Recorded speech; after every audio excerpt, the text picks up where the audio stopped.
The goals of this mission are clear, and it's important to continue to remind the American people of why it is that the greatest military in the history of the world is engaged in this operation. It is to destroy the ability of this regime to launch missiles, both by destroying their missiles and their launchers, destroy the factories that make these missiles, and destroy their Navy. Okay. Secretary of State Marco Rubio yesterday offering those reasons behind why the United States went to war against Iran. I think that's 1, 2, 3. That might be his third. I don't know. Joe?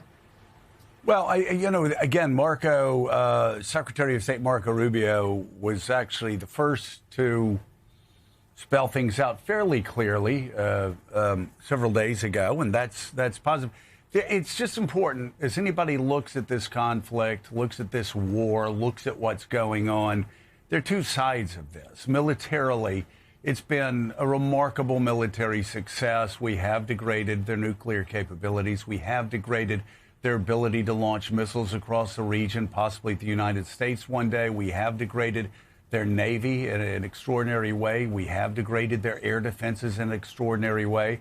We have decapitated their leadership. We'll see who replaces the leadership. Militarily, every military person that's looked at what's happened will tell you that this has been extraordinarily successful. Now, we would have said the same thing about Iraq in March and April of 2003. But thus far, militarily, we're doing great. Our challenge right now, as the general said, is on the political side. Anybody that tells you, first of all, that the military hasn't done an extraordinary job, they've got an agenda. I mean, there have been tragedies,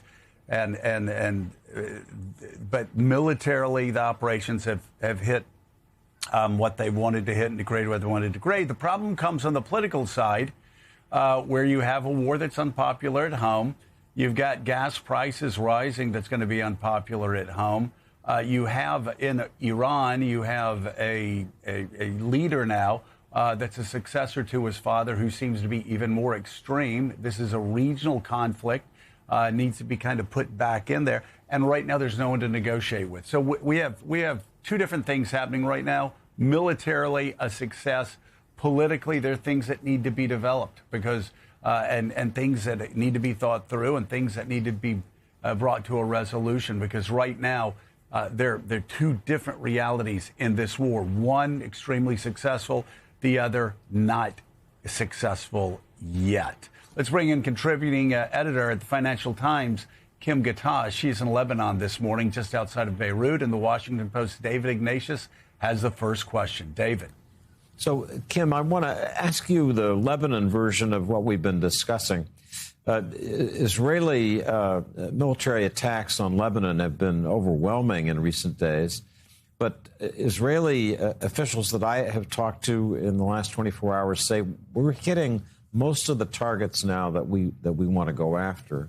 And the Israelis do not want a ground invasion of Lebanon all the way to Beirut. They tried that in 1982. They don't want to do it again.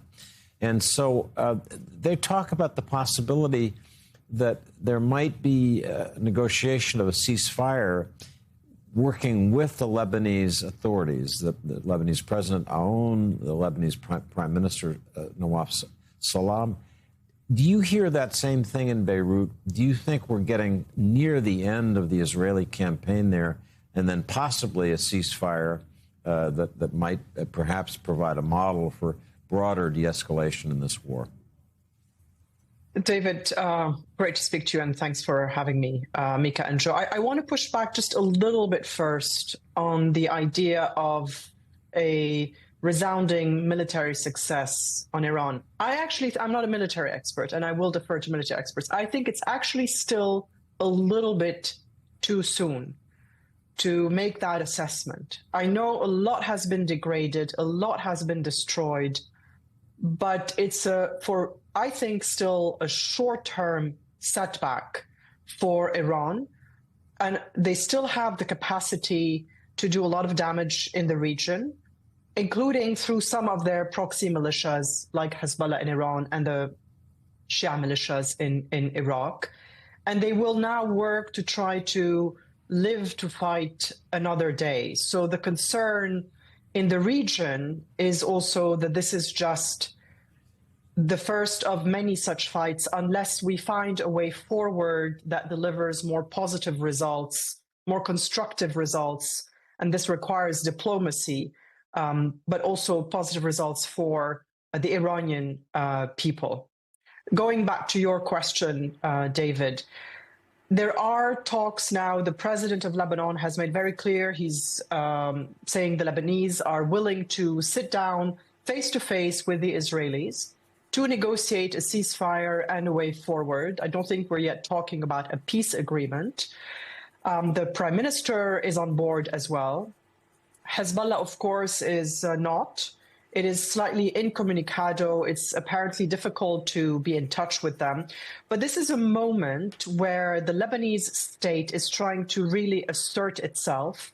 There's some criticism in the country that although this is a good step, this comes too little too late, and they should have done this much sooner so that Lebanon would avoid this war. But it's complicated, David. As you know, Hezbollah is part of the politics in this country. It has members of parliament. It has influence in security institutions and state institutions. So this is a long-term battle for the Lebanese government to assert itself. I do think that the military pressure by Israel will continue. I expect it will increase, actually, over the next few days or weeks even. You're right that there will not be an invasion all the way up to Beirut, but I think there will be a bit of a ground incursion into southern Lebanon, and I suspect the Israelis will take some parts of southern Lebanon a few kilometers in as a buffer zone, and that will then be part of the negotiation as well. Willie, what's so fascinating is we listen to Kim and talking about, well, maybe the military operation's not as successful as Americans are saying it is, because this is still a very, very dangerous region, a very dangerous neighborhood, which parallels with what David heard earlier in his reporting that he reported earlier this morning from a leader in the region saying, don't leave us with a battered, bruised, and angry Iran. And of course, that leader was talking about more military strikes. Kim's talking about the importance of diplomacy. But there's no doubt we have a lot of allies in the region concerned about America just cutting and running and leaving them with an angry and wounded Iran.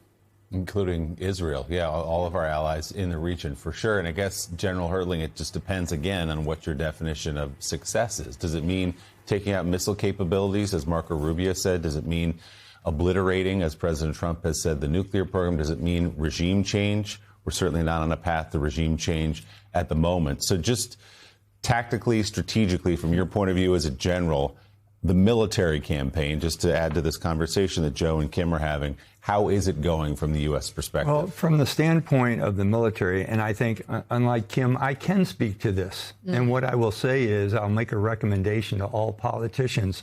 Quit starting your sentences with, we've got the greatest military in the world. The military knows what they can and can't do. And what they can't do is end a war. That's up to the politicians. And to continue to open your sentences like Secretary Rubio just did with how great the military is a waste of time. The military, for the most part, is pretty humble.